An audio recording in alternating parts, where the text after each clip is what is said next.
we will transform this conference, I think, into a unique experience where the vibrant energy and also the agenda of participatory democracy will be combined with the legitimacy, the strength, the weight of our representative democracy. And this in order to discuss and define the future of our European continent. You know, in my country, that's Belgium, we are a little bit better at football than in athletics. But in athletics, we are only outstanding in heptathlon and in relay races. Well, I see this conference, in fact, as a relay race. Citizens participating in panels will, in fact, start the conference. They will first define their wishes and they will formulate their recommendations, and then over several plenaries of the conference, they will hand over the baton, and we will, together with them, discuss their proposals, their claims, and based on these claims, this plenary will formulate concrete proposals for reform. And bringing these reforms as the baton to the next final stage. And the next final stage will be then, the approval and implementation through our democratic institutions, as foreseen in our treaties. Talking about our institutions, this conference is in fact a unique experience. It will be the first time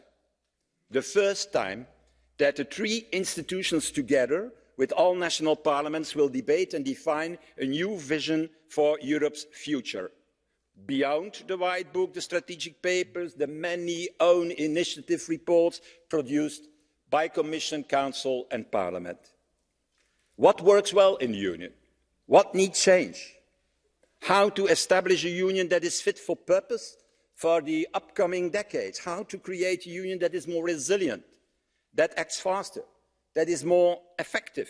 We need to answer all these questions urgently, dear colleagues, as the world changes rapidly and certainly doesn't wait. A world with new challenges that chips away slowly at our societies, challenges that are larger than the boundaries of our nation states. And a world also not longer centered on Europe, but on giants like Russia, like China, like India, and like the United States. A world, unfortunately, less and less democratic, driven more and more by authoritarian, zero-sum, big beast attitudes and rules.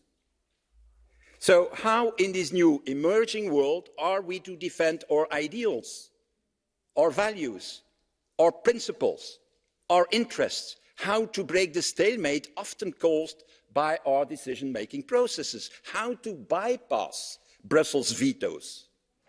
In other words, how to create the necessary space for reform based on the ideas and the needs of the citizens. And so by calling this conference, the member states, the directly elected European representatives and the Commission as the executive body of our Union have responded positively to the question of why change and reforms are needed. That question has been answered by the establishment of this conference. And now the question that remains, the only question that remains, but it's a big question that remains, is how we're going to do that. And that, dear colleagues, will be our task here. Our main job during the upcoming 9 months to come.